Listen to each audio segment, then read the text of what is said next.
is a place where time does not move in minutes, but in seasons, where the rules of survival were written long before the first human eye ever watched the sun rise over these plains. This is Africa, not the Africa of maps, but the Africa of instinct, of hunger and patience, of mothers who remember and hunters who wait.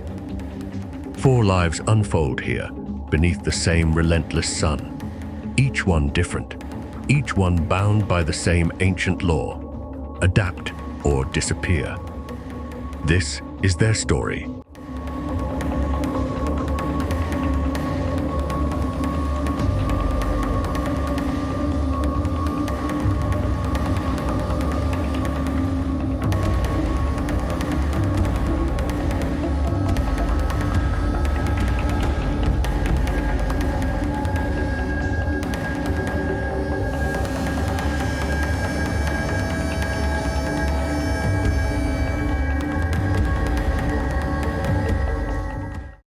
She has walked this land for over 40 years, and she remembers every mile of it. The African elephant does not simply wander, she navigates. Deep within her mind lies a map drawn from decades of dry seasons and floods, of watering holes that vanished and others that were born from rain. When the land forgets, she does not. At the head of the herd walks the matriarch, the eldest female, carrying with her the accumulated knowledge of generations. It is she who decides when to move, where the water still runs beneath the cracked earth, which valley holds shade when the heat becomes unbearable. Her family does not question her. They have learned, again and again, that her memory is the difference between life and death. But memory alone does not explain what elephants carry.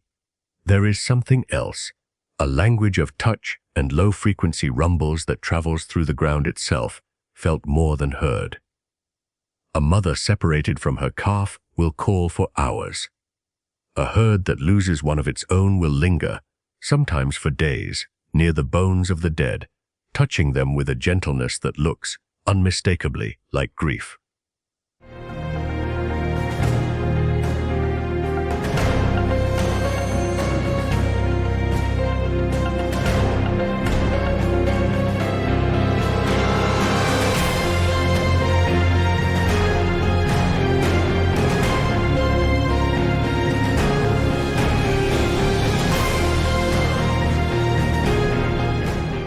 Scientists still debate what elephants feel, but watch closely, and you begin to suspect the question is not whether they remember loss, but whether we are capable of understanding how deeply they do. The matriarch lifts her trunk one last time before nightfall, testing the wind for the scent of water still to come. Tomorrow, the walk continues. It always does.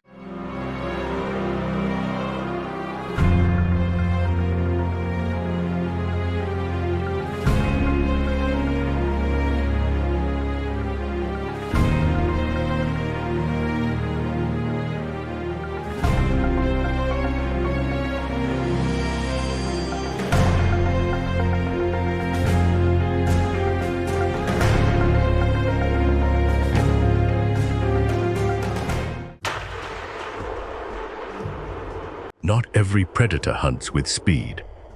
Some hunt with silence. The leopard is Africa's most solitary killer, a creature that has mastered the art of being unseen. While lions roar their presence across the plains, the leopard says nothing at all. It moves through tall grass without disturbing a single blade. It climbs trees not for safety alone, but for vantage, a throne from which to watch the world below without being watched in return. Hunting begins long before the chase. For hours, sometimes an entire night, the leopard studies its prey, a herd of impala grazing, unaware at the tree line. It reads the wind. It reads the moonlight. It waits for the single moment when distraction outweighs vigilance. Then, in a heartbeat, patience becomes violence. The chase rarely lasts more than a few seconds. Leopards are not built for endurance, only for the perfect, devastating instant. But even success brings new danger. Lions and hyenas will steal a kill if they find it on open ground, so the leopard does what no other African cat can. It carries its prey, sometimes twice its own body weight, high into the branches out of reach of jealous eyes. There, above the chaos of the savannah, it finally eats in peace. Alone, as it has always been. Alone, as it prefers.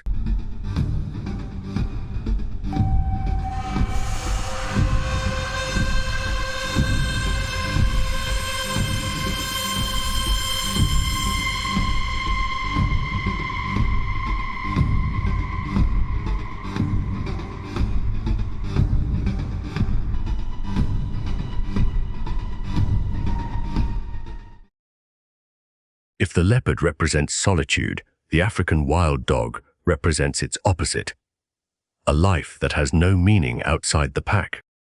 Painted with irregular patches of black, white, and gold, no two alike, African wild dogs are among the most efficient hunters on the continent, not because of strength, but because of unity.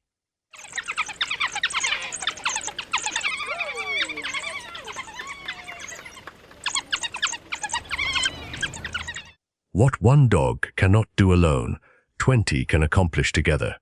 Before a hunt, the pack performs a ritual of excitement, touching noses, chirping, circling one another, as if confirming, once more, the bond that holds them together. Then they run. Not in a chaotic chase, but in a coordinated pursuit, taking turns leading, tiring their prey through sheer, relentless teamwork.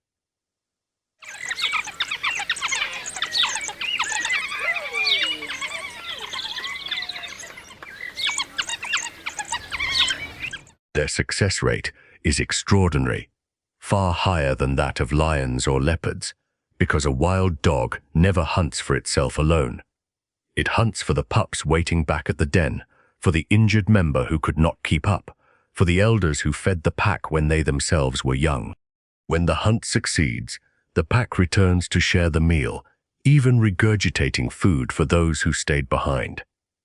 There is no hierarchy of greed here, only the quiet mathematics of survival. The pack endures only if every member does. In a world of solitary predators, the African wild dog offers a different kind of strength, the strength of never standing alone.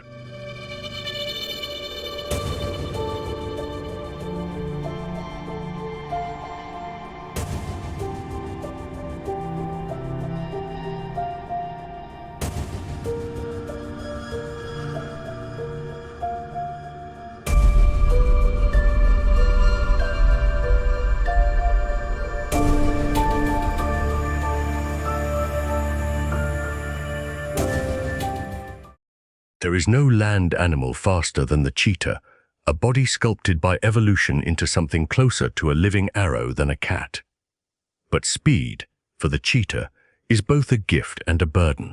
In 3 seconds, a cheetah can reach speeds no engine achieves without wheels. Its spine bends like a spring, its claws, semi-retractable, almost dog-like, grip the earth like cleats. Its long tail acts as a rudder, allowing it to turn mid-sprint at speeds that would send any other predator tumbling. But this perfection comes at a cost, a sprint that fast burns through the body's reserves in under a minute. After a successful chase, the cheetah cannot immediately eat. It must first recover, gasping for breath, dangerously vulnerable to any lion or hyena that might steal what it worked so hard to win.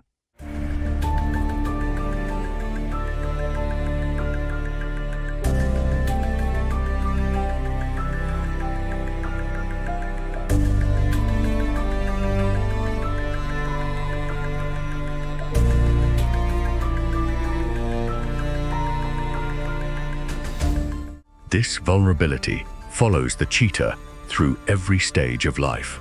Unlike the lion, it cannot rely on strength to defend its kills or its young. A mother cheetah raising cubs must remain constantly alert, because in this landscape, speed can outrun danger, but it cannot outlast it.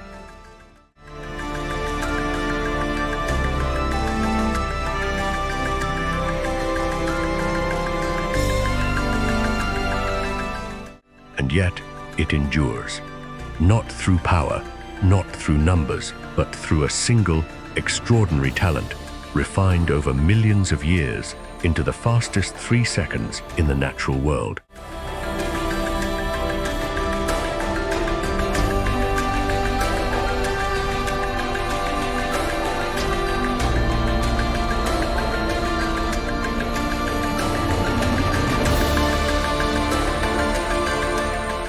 Memory, patience, unity, speed. 4 different answers to the same ancient question.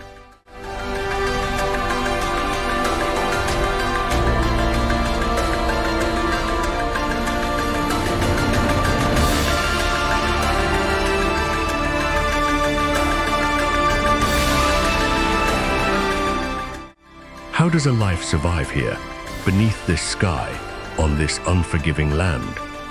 None of them are wrong. Each is simply Africa's way of saying, there is more than one way to endure.